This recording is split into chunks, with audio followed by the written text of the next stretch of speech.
자, 오늘 이 전체적으로 이제 6장 12절부터 23절 말씀을 통해서 앞으로 또 4주간 연속적으로 우리가 하나님의 말씀을 듣게 될 것입니다.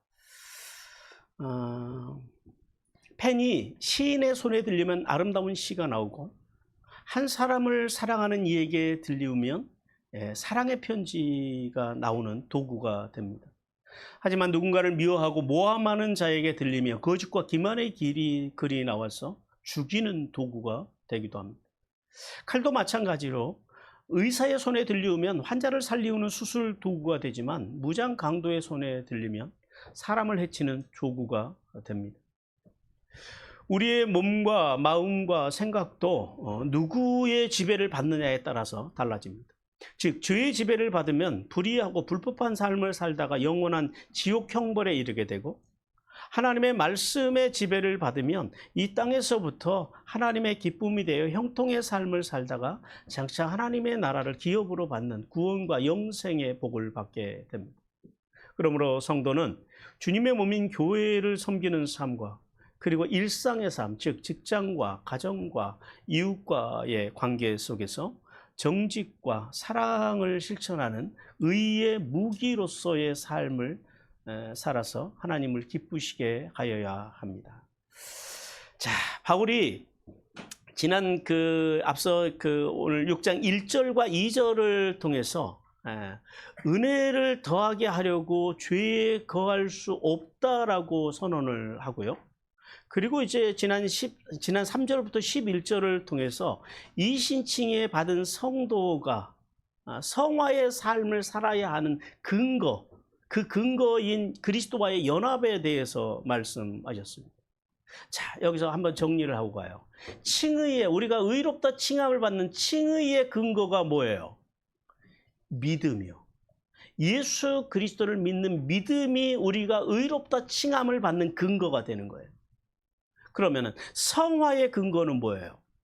우리가 성화의 삶을 살아가는 것은요, 세례입니다. 한마디로 말하면 세례를 통해서 그리스도와 연합된 성도는, 자, 칭의의 은혜를 입고, 그래서 의롭다 칭함을 받고, 칭의의 은혜로 구원을 받고, 그리고 예수 그리스도와 연합이 되어서 성화의 삶을, 이 연합이 성화의 삶을 살아가는 근거가 된다라는 거예요. 그러니까 이 신칭의의 은혜를 받은 성도는 이 세례를 통해서 예수 그리스도와 연합됨으로 마땅히 어떤 삶을 살아야 된다고요? 성화의 삶. 자, 다시요. 칭의의 근거는 믿음이고, 그 다음에요, 성화의 근거는 세례, 그리스도와의 연합이라는 거예요. 이것을 우리가 정확하게 아셔야 돼요. 여기에 대해서 이제 그 앞에서 말씀을 했어요. 그래서 그 성화의 삶의 근거가 되는 그 그리스도와의 연합, 세례에 대해서 이제 이 3절부터 11절을 통해서 말씀을 하고, 그리고 이제 더 나가서 죄에 대해서 죽은 성도는 다시는 죄의 지배를 받을 수 있다 없다, 없는 존재가 되었음에 대해서 11절에서 확실하게 우리에게 말씀했어요. 그러니까 1절에서부터 11절은 어떤 의미냐면은, 어떤 말씀이냐면, 죄가 칭의의 은혜를 받고 세례를 받음으로 그리스도와 연합된 성도를 주장할 수 없다라고 하는 이론적인 말씀을 했어요. 그리고 이제 오늘 여기 12절부터 오늘 전체 본문인 23절을 통해서는, 자, 칭의의 은혜를 입어서 성화의 삶을 살아가는 성도들에게 요구되는 것이 있다라는 거예요. 이게 뭘까요? 거룩한 삶. 그러니까 칭의의 은혜를 받고 그리스도와 연합돼서 성화의 삶을 살아가는 성도들이 실천해야 할 말씀, 그 말씀이 오늘 이제 전체 본문 속에 담겨 있다라는 사실을 깨닫고, 우리가 이제 이 전체적으로 이것을 알고 하나님의 말씀을 이제 함께 이제 묵상하며 나가기를 원합니다. 자, 오늘 하나님께서 주신 이제 첫 번째 말씀입니다. 오늘은 14절까지 보게 될 것이지만은, 뭐가 잘못됐네요. 14절부터가 아니고 12절부터 17절까지의 말씀입니다. 12절에서 17절을 통해서 주시는 하나님의 메시지, 우리 함께 읽겠습니다. 시작. 하나님께서는 죄의 지배에서 벗어나 의롭고 바르게 살기 위해 발버둥치는 성도를 기뻐하신다. 하나님께서는 12절부터 17절을 통해서 하나님께서는 죄의 지배에서 벗어나서 받고 바르게 살기를 위해서 발버둥 치는 성도들을 기뻐하신다라는 거예요. 먼저 그래서 12절에서 14절 오늘 제 전체 오늘 전할 말씀입니다만은 12절에서 14절 말씀을 통해서 바울은 예수 그리스도를 믿음으로 의롭다 칭함을 입고 그리고 그리스도와 연합되어서 새 생명 안에서 성화의 삶을 살아가는 성도는 마치 죄의 종이었던 것처럼 그 죄의 종으로 살던 그때처럼 우리의 지체를 우리의 몸을 불의의 무기로 내어주면 된다 안 된다? 안 된다라는 거예요. 그리고 뭐의 무기로 하나님께 드리라고요? 의의 무기로 하나님께 드리는 삶. 즉 어떤 삶이요? 자유인으로서 죄에서 우리가 완전히 자유함을 입은 성도로서의 특권과 그 특권을 가지고 어떤 삶을 살아야 된다고요? 성도는 의로운 삶을 살아야 됩니다. 거룩한 삶을 살아야 됩니다. 이것이 성도의 살아가야 할 삶의 모습. 자, 12절 말씀 보세요. 12절에서 바울은 이신칭의 은혜를 받고 세례를 받아서 성화의 삶을 살아가는 성도일지라도 여전히 그 속에 죄가 살아 역사하고 있다라고 말씀을 해요. 12절에서 이렇게 말씀합니다. 그러므로 너희는 죄가 너희 죽을 몸을 지배하지 못하게 해서 몸의 사욕에 순종하지 말고, 그러니까 죄가 여전히 살아서 우리 몸을 지배할 수 있다 없다? 있다라는 사실을 말씀해요. 여기서 너희 죽을 몸이라고 하는 말씀을 직역을 하면 이렇게 됩니다. 너희의 죽을 수밖에 없는 몸. 우리는 이신칭의 은혜를 받아서 그리스도와 세례를 통해서 연합돼서 성화의 삶을 살아가지만은 여전히 우리 속에는 우리는 어디에 지금 존재하고 있다고요? 죽을 수밖에 없는 그 몸 안에 우리는 지금 들어와 있다는 거예요. 여기서 몸이라고 하는 것은 그래서 단순히 어떤 우리의 육시적인 그 어떤 영어로 body, 우리 이 몸만 말하는 게 아니에요. 여기서 단순히 이 몸만 말하는 것이 아니라 죄와 사망의 지배를 받아서 죽을 수밖에 없는 이 몸과 그리고 우리의 전 인격을 의미한다라는 사실을 우리는 깨달아야 됩니다. 그래서 그러므로 너희가 죄가 너희 죽을 몸을 뭐하지 못하게 하라고요?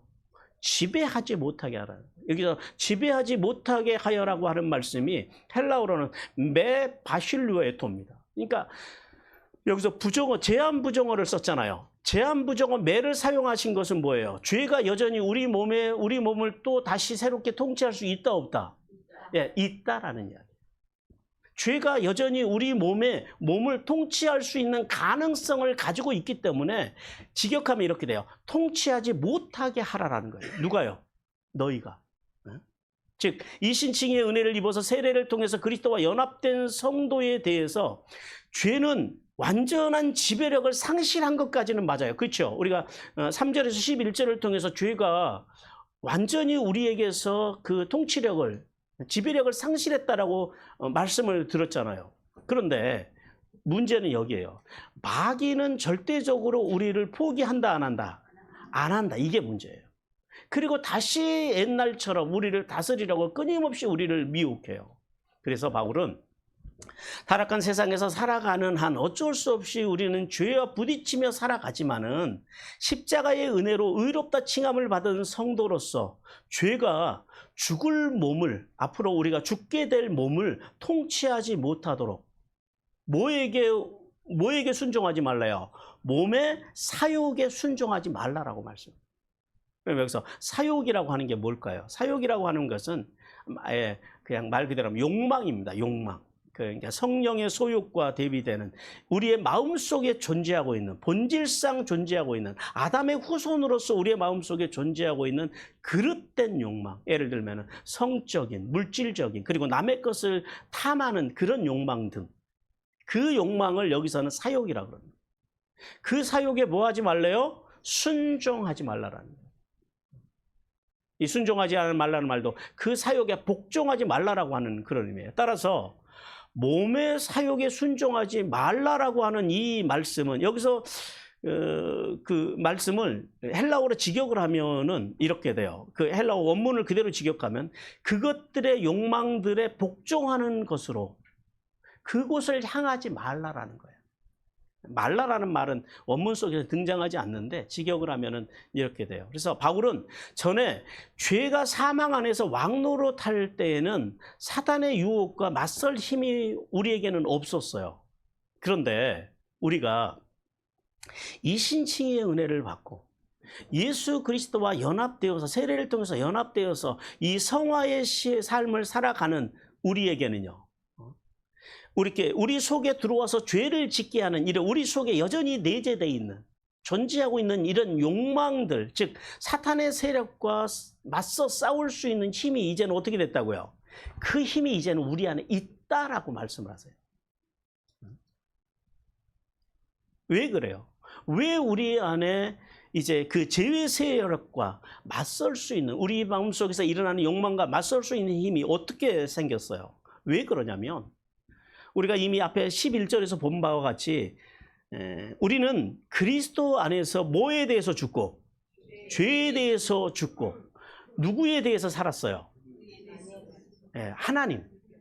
의에 대해서 하나님이 주신 의, 하나님에 대해서 산 자가 되었다라는 거예요. 로마서 6장 11절 다시 한번 읽겠습니다. 시작.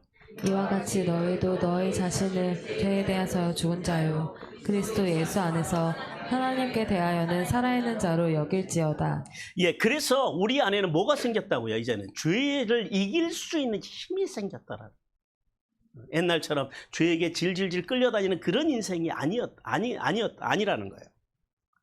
그러므로 성도는 예수님께서 마귀의 유혹을 이기시고 꾸짖어 물리치신 것처럼 인생의 길에서 계속해서 살아가면서 우리는 인생의 길에서 누구를 만나게 돼요? 예, 죄를 만나요. 죄를 만나면 어떻게 해야 돼요? 머뭇거리지 말고 단호하게 죄의 유혹을 거부하고 대적하는 삶을 살아야 한다라고 말씀을 하십니다. 그리고 계속해서 13절을 통해서 바울은 예수님이 십자가의 복음을 믿음으로 의롭다 칭함을 받은 성도는 더 이상 죄의 세력이 자신의 지체를 마음대로 하도록 내어주지 말고 도리어 하나님께 바쳐진 삶, 즉 자신의 지체를 의의 무기로 드리는 삶을 살아가라라고 말씀을 합니다. 13절에서 이렇게 말씀하죠. 또한 너희 지체를 불의의 무기로 죄에게 내주지 말고 오직 너희 자신을 죽은 자 가운데서 다시 살아난 자 같이 하나님께 드리며 너희 지체를 의의 무기로 누구에게요? 하나님께 어떻게 해요? 드리라는 거예요. 여기서 우리가 이제 세 단어를 좀 주목해야 돼요. 이 13절에서는 첫째는 지체라고 하는 단어입니다. 지체라고 하는 단어는 헬라어로 멜로라고 그래요. 문자적으로는 우리의 그 신체의 사지를 의미합니다. 그런데 본절에서는 단순히 우리의 어떤 신체의 사지만을 의미하는 것이 아니라 우리의 전 인격을 의미해요. 즉 우리의 생각, 우리의 육체적인 힘, 언어, 의지, 식욕, 성욕, 명욕 이런 것들 우리의 전 인격을 의미해요. 이게 이제 지체라고 하는 의미고요. 그 다음에 또 하나는 무기라고 하는 그 단어인데 이게 헬라어로는 호플론이에요.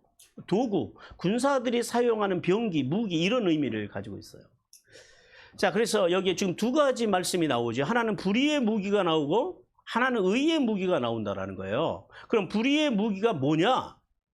불의의 무기라고 하는 것은 직역을 하면은 그거예요. 불법의 무기입니다. 왜냐하면 불의라고 하는 이 헬라어 아디키아스가 이게 불법이라고 하는 말이거든요.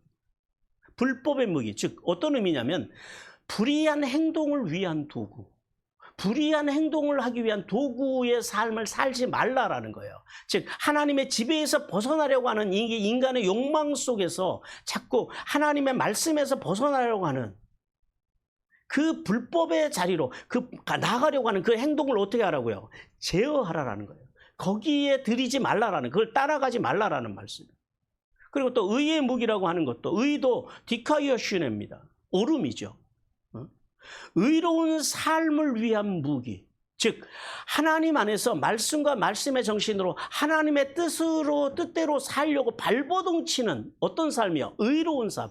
그 삶에다가 우리의 지체를 드리라는, 우리의 몸을 드리라는 거예요. 그리고 우리가 한 가지 더 계속해서 드리라. 우리 성경에서는 지금 두 번 번역이 됐는데 이게 원래 한 단어예요. 파리스템이라고 하는 단어인데 두다, 뭐뭐의 처분을 맡기다 이런 말이에요. 그래서 드리며 드리라라고 하는 말씀이 이게 그 원문으로 보면 명령어예요. 그래서 정확하게 이 말씀을 번역하면 이렇게 돼요. 마음대로 하시는 상태가 되게 하라라는 거예요. 그러니까 우리 몸의 상태가 예수님께서 오셔서 마음대로 사용하실 수 있는 상태가 되게 하라라는 거예요. 즉 성도의 몸과 전 인격이 온전히 하나님의 도구로 쓰여지도록 그분에게 온전히 위임하는 삶, 그 삶을 살아가라는 거예요. 왜요? 왜 우리의 몸을 주님께서 마음대로 사용하시도록 우리가 내어드려야 돼요? 근데 이것은 단순히 권고가 아니라 뭐라고요? 명령이라는 거예요. 그렇게 너희가 해야 된다라는 거예요. 뭐 때문에요? 예수님께서 우리의 지체를, 우리의 몸을, 우리의 전인격을 뭘로 사셨어요? 핏값으로 사셨기 때문에 그렇다는 거예요. 고린도전서 6장 20절 같이 읽겠습니다. 시작. 값으로 산 것이 되었으니 그런즉 너희 몸으로 하나님께 영광을 돌리라. 우리는 다 주님께서 핏값으로 사신 자. 그래서 우리는 우리의 삶을, 우리의 몸을, 우리의 이 지체를 하나님께서, 예수님께서 마음껏 사용하시도록 날마다 우리는 내어드리는 삶을 살아야 된다라고 말씀해요. 바울은 이 신칭의 은혜를 받고 성화의 삶을 살아가는 성도는 자신의 전 인격을 불의를 위한, 불의한 행동을 위한 도구로 죄에게 들여서는 절대 안 된다라는 거예요. 그러니까 성도들이 잘 살아야 된다라는 거예요. 뭐 세상이 그렇게 사니까, 세상 사람들이 그러니까 손해 안 보려면 우리도 그렇게 살아야 돼. 그런 논리가 그리스도인들에게는 있으면 안 된다라는 거예요. 세상은 다 그렇게 가도 우리는 어떻게 가야 돼요? 하나님의 의를 향해서 가야 되는 거예요. 이것이 성도들의 삶이라는 거예요. 오직 그래서 그렇게 의로운 삶을 위해서 쓰이는 도구로만 하나님께 드리라고 하는, 이것이 권고라고요? 명령이라고요? 명령이라는 거예요. 명령을 안 들으면 어떻게 돼요? 전쟁터에서 명령을 거부하면 그 직결 심판입니다. 죽음이에요. 명령은 필연적으로 수행을 해야 되는 거예요. 그래서 만약에 성도가 자기 자신의 몸을 하나님께 드리기를 싫어한다면 그는 이미 불의의 무기로 사용되고 있기 때문에 그의 삶의 자리에는요. 그래서 어떠한 의의 열매도 맺을 수가 없다라는 거예요.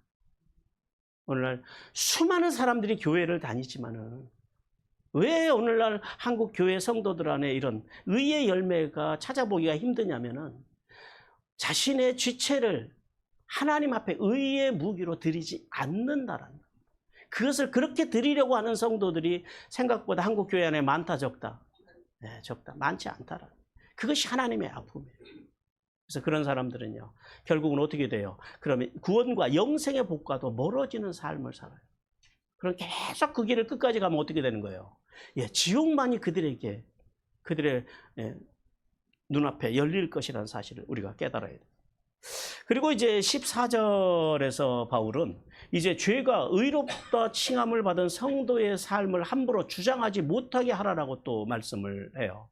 오늘 여기 본문에서 죄가 너희를 주장하지 못하리니 그래요. 이 주장하지 못하리니라고 하는 말씀을 직역을 하면 그것이 이렇게 돼요. 그것이 다스리지 못할 것이다라는 거예요. 죄가 이신칭의의 은혜를 받고 그리스도와 연합돼서 세례로 그리스도와 연합돼서 성화의 삶을 살아가는 성도들을 어떻게 할 거라고요? 죄가 주장하지 못할 거라는 거예요. 언제부터? 우리가 칭의의 은혜를 받은 순간부터 언제까지? 우리가 하나님 앞에 서는 그날까지. 영원토록 죄는 우리를 주관하지 못해요. 즉 예수님의 십자가의 은혜를 믿고 의롭다 칭함을 받은 성도 안에서는 성도는 죄에 대해서 이미, 죄와의 관계는 이미 다 끝난 관계고, 그래서 하나님께 대해서 산 자가 되었기 때문에 절대 죄는 성도 안에서 종로를 탈 수 있다 없다? 없다라는 거예요. 왜요? 이제는 우리가 옛날처럼 예수 그리스도를 믿기 이전처럼, 우리가 이 칭의의 은혜를 받기 이전처럼 율법 아래 거하지 아니하고, 우리 지금 어디 아래 거하기 시작했어요? 예, 은혜 안에, 예수 그리스도의 은혜 안에 거하기 때문에, 그래서 죄가 우리에게는 절대 앞으로도 영원히 우리를 다스리지 못한다라는 거예요. 자, 여기서 율법 아래 있다라고 하는 의미가 뭐예요? 율법 아래 있다라고 하는 것은 죄의 지배 아래 있다라는 의미예요. 이미 우리가 율법 아래 있다라고 하는 율법의 의미를 이미 우리가 아는 바와 같이 원래 율법은 어떤 거예요? 하나님의 거룩한, 구원받은 하나님의 거룩한 백성들이 불의와 불법한 삶을 살지 않도록 하나님이 주신 법이 뭐예요? 이게 율법이라는 거예요.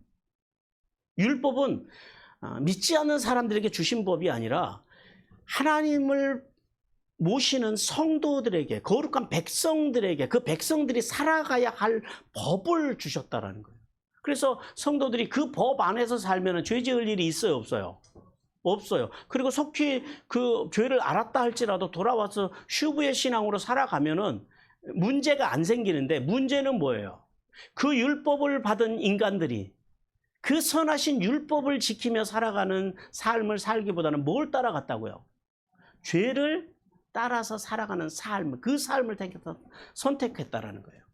그래서 그러면 이제 죄를 선택하고 살아가는 성도들이 율법 앞에 서면 이제 율법 앞에서는 뭐가 드러나는 거예요? 자기의 죄만 드러나는 거예요. 이것도 죄, 이것도 죄, 이것도. 율법이 계속해서 죄만 지적하는 거예요.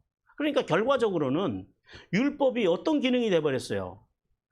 예, 인간들의 죄를 증가시키는, 전에는 이게 율법이 없었을 때는 죄가 죄인지 모르고 살았는데 율법 앞에 서보니까 내가 살아가는 삶의 모두가 죄라는 거죠. 그러니까 죄를 증가하는 그런 결과를 이제 가지게 되었다는 그런 역할로 이제 율법의 기능이 그렇게 변질되어 버렸다는 거예요. 그래서 율법 아래 있다라고 하는 의미가 어떤 의미가 되어버렸다고요? 죄 아래 있다라는 의미가 되었다라는 거예요. 그리고 계속해서 은혜 아래 있다라고 하는 말씀은 죄로부터 자유롭게 살아가는 성도들의 삶을 의미합니다. 은혜가 뭐예요? 은혜가 하나님이 나를 찾아오신 사건을, 이걸 은혜라 그러는 거예요.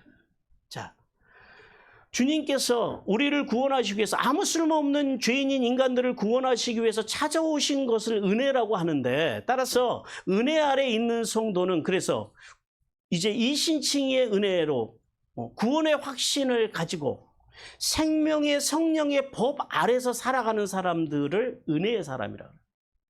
그래서 이 은혜 아래 속에는 뭐가 있어요? 참된 자유와 평안이 있다라는 거예요.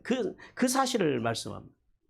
그래서 이 14절을 통해서 바울은 죄의 세력보다 강하신 예수 그리스도의 지배 아래 살아가는 성도는 죄가 그 성도 안에 들어와서 주인 행세를 할 수 있다 없다? 없다라고 강력하게, 그것은 절대 불가능하다라고 오늘 14절을 통해서 다시 한번 말씀하십니다. 자, 하나님께서는 이 본문을 통해서 오늘 우리에게 이렇게 교훈하십니다. 같이 읽겠습니다. 시작. 죄가 다시는 왕노릇하지 못하게 하라.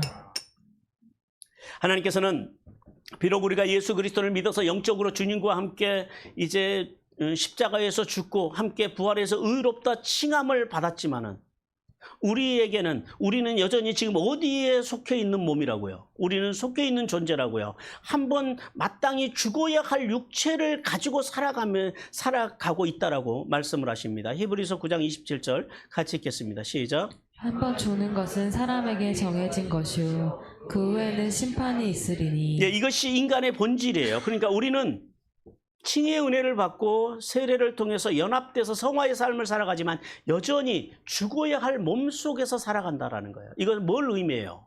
늘 죄 가운데서 살아가고 있다라는 거예요. 왜요? 세상이 거룩해요, 순결해요, 타락했어요. 그렇죠. 그래서 그러는 거예요. 또한 우리의 약한 몸과 성품 속에는 또 뭐가 있어요? 여전히 우리가 예수 그리스도를 믿어서 성화의 삶을 살아갔지만, 구원은 받았지만 여전히 죄의 유혹에 약한 속성을 가지고 있다는 거예요. 그러니까 우리는 누구나 다 죄를 지을 수 있어요, 없어요? 이걸 알아야 돼요. 그러니까 다른 사람의 죄를 보면서 그걸 가지고 정죄하려고 달려들면 안 돼요. 그 죄를 통해서 우리는 누굴 봐야 돼요? 나와 직면을 해야 돼요. 나도 그와 다르지 않다라는 거죠. 나도 그럴 수 있다라는 거죠. 그리고 나도 또 그런 죄를, 그와 비슷한 유사한 죄를 지으면서 살아가는 존재라는 거죠. 왜요? 우리는 존재 자체가 약한 존재라는 거예요. 아직까지는.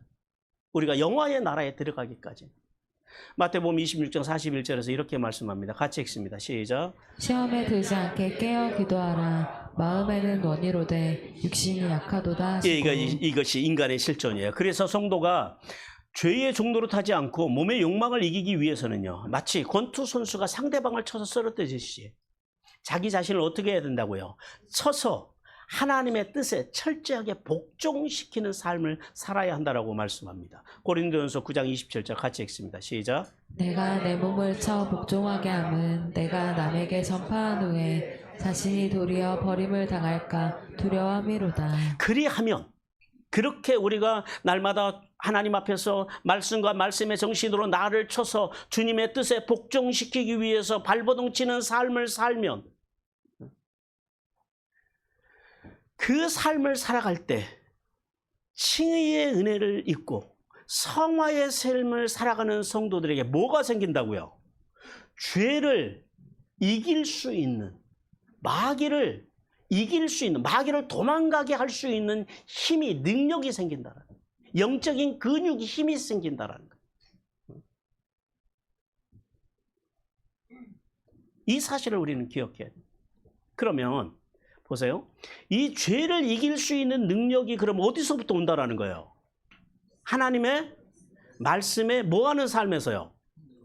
순종, 복종하는 삶에서 온다라는 거예요. 야고보서 4장 7절 같이 읽습니다. 시작. 그런즉 너희는 하나님께 복종할지어다. 마귀를 대적하라. 그리하면 너희를 피하리라. 자, 그러면 하나님 앞에 복종한다라는 게 의미가 뭐예요? 어떻게 우리는 복종하는 삶을 살 수 있어요? 그렇죠. 좀 더 구체적으로 우리가 성경 속으로 들어가 봐요. 복종한다라고 하는 건 뭐냐면은 연약한 육신 속에서 날마다 일어나는 그 욕망을 따르지 않고, 그 사욕을 따르지 않고 뭘로 무장하는 거예요? 에베소서에서 하나님의 전신갑주, 전신갑주로 무장하는 삶을 의미하는 거예요. 하나님의 전신갑주가 뭐예요? 진리. 여기서 진리라고, 진리의 허리띠잖아요. 진리의 허리띠라고 하면 뭐냐면 진실하고 성실한 성도의 삶. 그러니까 성도는 삶의 자리에서 진실함과 성실함, 정직함이 있어야 된다는, 이것이 진리의 의미예요. 진리로 허리띠를 동인다라는 의미예요. 그리고 그 다음 뭐예요? 의의 호심경이에요. 의의 호심경은 뭐냐면 칭의의 은혜를 받은 성도가 가져야 할 올바르고 선하고 도덕적인 완전한 삶의 자리가 있어야 된다는, 의의 호심경이라고 하는 건 그런 의미예요. 예수 믿는 사람들은 세상 사람들 누가 봐도, 그리고 우리가 하나님 앞에서도 옳은 삶을 살기 위해서 어떻게 해야 된다고요? 발버둥 쳐야 된다. 이게 그 의의 호심경이에요. 그리고 그 다음에는요, 평안의 복음을 가져야 돼요.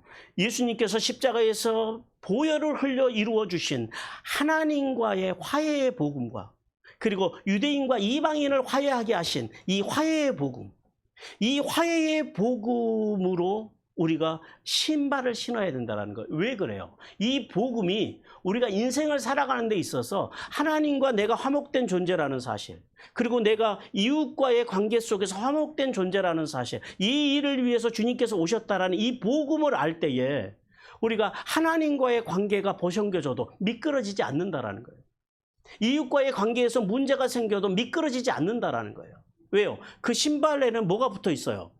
밑창에는, 발바닥에는 징이 박혀 있어요. 이게 어떤 미끄러운 곳에서는 미끄러지지 않게 하는 능력이 있다라는 거예요. 이게 복음이 그 능력을 가지고 있다라는 거예요. 이 화해의 복음, 이 화해의 복음을 우리가 완전하게 이해를 해야 됩니다. 그리고 또 뭘 가져야 돼? 믿음의 방패, 즉 하나님의 말씀을 믿고 존중하고 그렇게 살려고 행동하는 이 믿음의 방패를 성도들이 가져야 된다는 거예요. 이것이 복종의 삶이에요. 그리고 또 마지막이 아니라 구원의 투구가 있어야 돼요. 이 구원의 투구는 뭐예요? 종말의 날에 이루어질 영화로운 하나님의 구원, 그 구원을 바라보고 우리는 살아가는 거예요. 이 구원이 우리의 투구로 머리에 쓰여졌을 때 적이, 원수가 우리의 머리를 가격을 해도 우리는 흔들림 없이 그 구원을 향해서 하나님의 나라를 향해서 나아갈 수 있는 동력이 거기서 나온다는 거예요. 그리고 이제 마지막으로 성령의 검입니다. 하나님께서 영감으로 기록해 주신 말씀, 즉 하나님의 말씀을 가질 때 그렇게 이게 복종의 의미예요. 그렇게 복종하는 삶을 살 때, 그리고 마귀를 대적할 때, 그리하면 마귀가 어떻게 한다고? 너희를 피하리라 그래요. 근데 이게 좀 피하리라고 하는 의미가 뭐 틀린 건 아닌데 좀 약해요. 이게 도망가다라는 말이거든요. 어? 여러분, 세상에 마귀가 나를 보고 도망간대요. 어? 우리가 이렇게 하나님의 전신갑주로 무장되어서 우리가 하나님의 말씀에 순종하는 삶을 살아갈 때 마귀가 그런 우리 삶을 보고 도망가요. 이제 성도의 삶이 여기까지 가야 되는 거예요. 이게 성도의 삶이라는 거예요. 그러므로 성도는 성령님 안에서 말씀과 말씀의 정신으로 자신을 쳐서 복종시킴으로 우리의 몸을, 우리의 지체를 뭘로 드리자고요? 의의 병기로 드려서 그 복종하는 삶, 하나님의 전신 갑주로 무장한 삶을 통해서 마귀가 우리만 보면 도망가는 그런 성화의 삶으로 이 땅에서부터 하나님의 풍성한 페이버를 누리는 복된 성도들이 되시기를 주님께서 원하십니다.